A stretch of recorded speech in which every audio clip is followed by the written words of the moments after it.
নমস্কার, আমি সুচন্দ্রা মুখার্জি। প্রতিদিনের মতন বিকাল 4টের বিকাশ টক শো এর লাইভ অনুষ্ঠানে আপনাদের সাথে কথা বলতে এসেছি। আমাদের সাথে আজকের এই অনুষ্ঠানে উপস্থিত আছেন রাহুল নাগ মহাশয়। উনার কাছ থেকে আমরা আজকে যে বিষয়ে জানবো তা হলো টেলিমেডিসিনের যে স্বাস্থ্যক্ষেত্রে অনবদ্য ভূমিকা সেই বিষয়গুলি নিয়ে। আমাদের আজকের যে আলোচনা টেলিমেডিসিন পরিষেবা, এই প্রসঙ্গে জানিয়ে রাখি শান্তিনিকেতন মেডিকেল কলেজ এবং হসপিটাল কোভিডের সময় থেকে টেলিমেডিসিন পরিষেবা দিয়ে আসছে। তাই খুব স্বাভাবিকভাবেই আমাদের সাথে আজকের দিনে প্রায় 26,000 মানুষ সংযুক্ত হয়েছে এবং আমরা পেরেছি তাদেরকে বিনামূল্যে, সম্পূর্ণ বিনা খরচায় টেলিমেডিসিনের মাধ্যমে সুস্বাস্থ্য প্রদান করতে। রাহুল স্যারের সঙ্গে আমরা আলোচনায় এগিয়ে যাব টেলিমেডিসিন সম্পর্কে বিস্তারিত জানতে। স্যার, পুরো পজিটিভ বার্তার পক্ষ থেকে আপনাকে স্বাগত জানাই। নমস্কার। টেলিমেডিসিন নিয়ে আমরা আজকে যেহেতু আলোচনা করব, প্রথমে জানবো এটি কি। দেখুন, টেলিমেডিসিন প্রথমত হচ্ছে যে একটা ভার্চুয়াল মাধ্যমে একটা রুগী একটা ডাক্তারবাবুর সাথে অ্যাপয়েন্টমেন্ট নিতে পারবে বা কোনো রকম রোগের একটা কনসাল্ট করতে পারবে।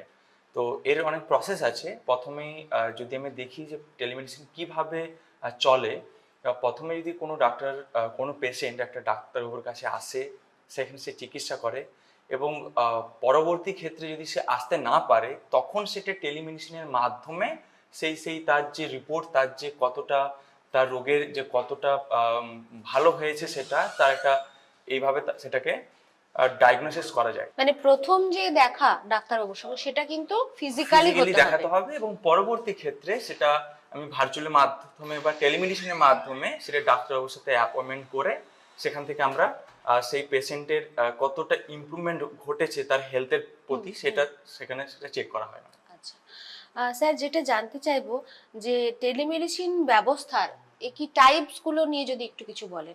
দেখুন, টেলিমেডিসিনের যে প্রকারভেদ আছে, প্রথমে আমরা বলি সেটা হচ্ছে সিনক্রোনাস, অ্যাসিনক্রোনাস এবং রিমোট মনিটরিং। সিনক্রোনাস বলতে যেটা প্রথমে বললাম, যে ডাক্তারবাবুর সাথে মানে টেলিমেডিসিনের মাধ্যমে ভার্চুয়াল মাধ্যমে প্রথমে যেটা আমরা ডাক্তারবাবুর সাথে যেটা অ্যাপয়েন্টমেন্ট করি বা কনসাল্ট করি, সেটাকে আমরা সিনক্রোনাস বলছি। অ্যাসিনক্রোনাস বলতে আসছে যেটা আমি আমার যে প্রবলেম হচ্ছে সেটা আমি রেকর্ড করে সেটা আমি ডাক্তারবাবুকে পাঠালাম, সেটা একটা প্রসেস।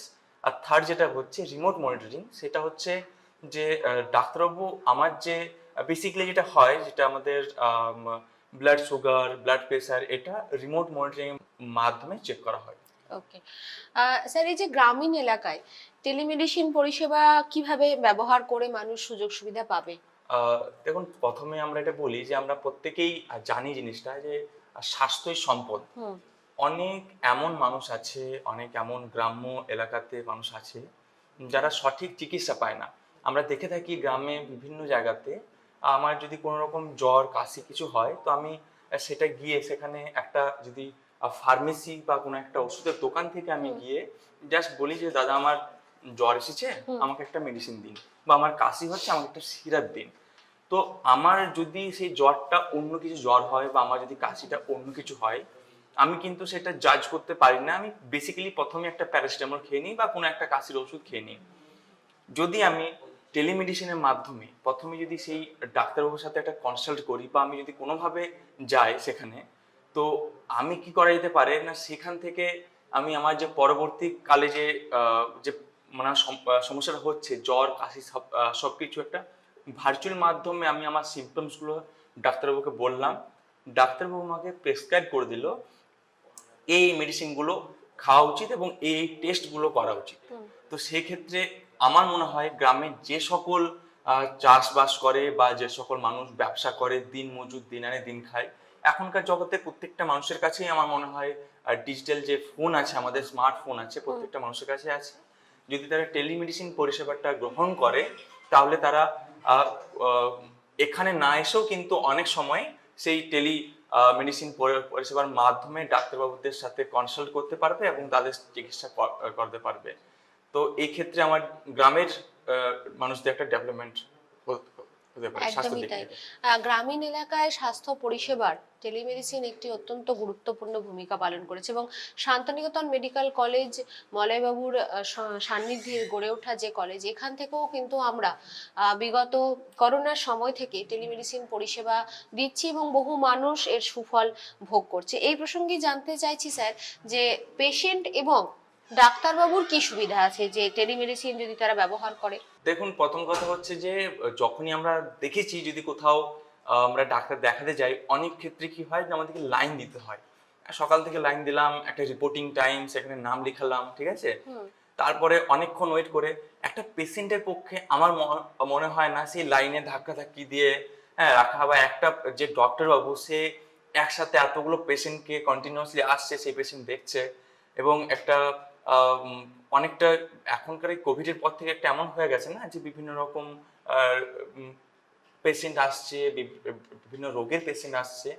তো সেক্ষেত্রে যদি আমরা এটা ভার্চুয়াল মাধ্যমে করতে পারি তো অনেকটা সুবিধা হয়। পেশেন্টদের ক্ষেত্রে যে সুবিধাটা হচ্ছে না, তারা সেই লাইনে ধাক্কা ফাক্কা কিছু দিচ্ছে না, তারা একটা স্লট বুক করছে। সেই স্লট বুকের মাধ্যমে যদি আমার অ্যাপয়েন্টমেন্ট সকাল 11টা 15-তে থাকে, আমি সেই 11টা 15-তে জয়েন করলাম। সেটা বিভিন্ন মাধ্যম হতে পারে, জুম অ্যাপ বা গুগল মিট বা হোয়াটসঅ্যাপের মাধ্যমে আমরা সেখানে জয়েন করে সেখানে আমার নাম ডেকে আমি একটা কনসাল্ট করতে পারি, ম্যাডাম। ওকে। স্যার, যেহেতু আপনারা টেলিমেডিসিন পরিষেবা সম্পর্কে জানেন এবং সেই বিষয়গুলি দিয়ে আসছেন, কি ধরনের চ্যালেঞ্জ মূলত আপনারা ফেস করেন টেলিমেডিসিন এখন দিতে গিয়ে? চ্যালেঞ্জ বলতে যেটা হয় যে আমরা অনেক গ্রাম আছে যেখানে, যেটা আমি বললাম, হুম। এখনকার হয়তো অনেক মানুষের কাছে ডিজিটাল পরিষেবা আছে। হুম। হুম। আমি বললাম অনেক মানুষের কাছে, কিন্তু খুব একটা মানুষের কাছে সেই পরিষেবাটা নেই, সবার কাছে স্মার্টফোন নেই।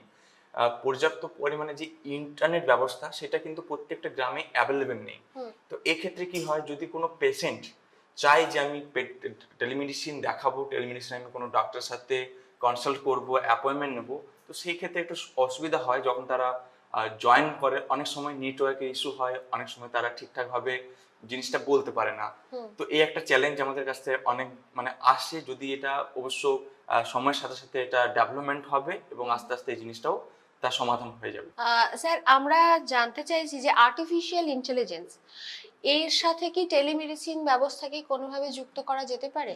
অবশ্যই আর্টিফিশিয়াল যেটা এআই এখন আস্তে আস্তে যুগের সাথে সাথে একটা একটা বড় আকারে, একটা বড় মাত্রাতে একটা ডেভেলপমেন্ট হচ্ছে, বা হুম। একটা রেনেসাঁস বলতে গেলে, ঠিক হুম। আছে, এটা হচ্ছে। তো সেক্ষেত্রে আমার মনে হয় যে আহ, যখন আমরা এআই কে এর সাথে যুক্ত করব, হুম। তখন এই যে আপনি যেমন বললেন যে 26,000 পেশেন্ট আমাদের সাথে যুক্ত হয়ে আছে। তো পরবর্তী ক্ষেত্রে যখন আমরা এআই এর মাধ্যমে কোনো রিসার্চ করব, ঠিক আছে, তো সেটা যদি আমরা রিসার্চ করি, আমাদের যে ডাক্তার আছে তারা যদি রিসার্চ করে, তো এআই এর মাধ্যমে আমরা হিউজ পরিমাণে একটা পেশেন্টের ডাটা পাচ্ছি সেখান থেকে।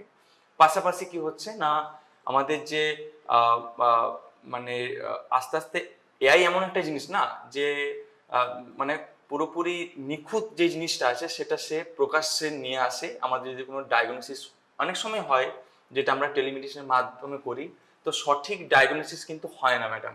এআইয়ের মাধ্যমে আমার মনে হয় যত দিন দিন যাবে এআইয়ের মাধ্যমে সেই যে শতাংশটা যেটা আমাদের হয়তো একটু কমই আছে হুম। ডায়াগনোসিস মানে ক্ষেত্রে, যেটা হিউম্যান এরর। হ্যাঁ, হিউম্যান এরর যেটা আছে সেটা কিন্তু মেশিনের মাধ্যমে আমরা কিন্তু সেটাকে অ্যাকুরেট করতে পারবো, 100%-এর কাছাকাছি আমরা কিন্তু নিয়ে আসতে পারবো। এছাড়াও আপনারা আমার মনে হয় টেলিপ্যাথোলজি বা টেলিরেডিওলজি এই পরিষেবাগুলো কৃত্রিম বুদ্ধিমত্তাকে কাজে লাগিয়ে খুব সহজে করা যাবে।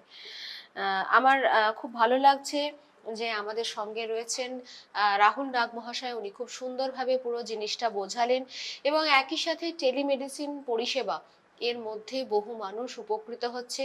শান্তিনিকেতন মেডিকেল কলেজের যে টেলিমেডিসিন পরিষেবা আমরা দিয়ে থাকি, আপনারা আমাদের ই.ডক.এসএমসি বলে একটি পোর্টাল আছে, আপনারা ওই পোর্টালে নিজের নাম নথিভুক্ত করতে পারেন এবং নিতে পারেন আমাদের টেলিমেডিসিন পরিষেবার বিনামূল্যে যে পরিষেবা আমরা দিই তার সুযোগ সুবিধা ভোগ করতে পারেন।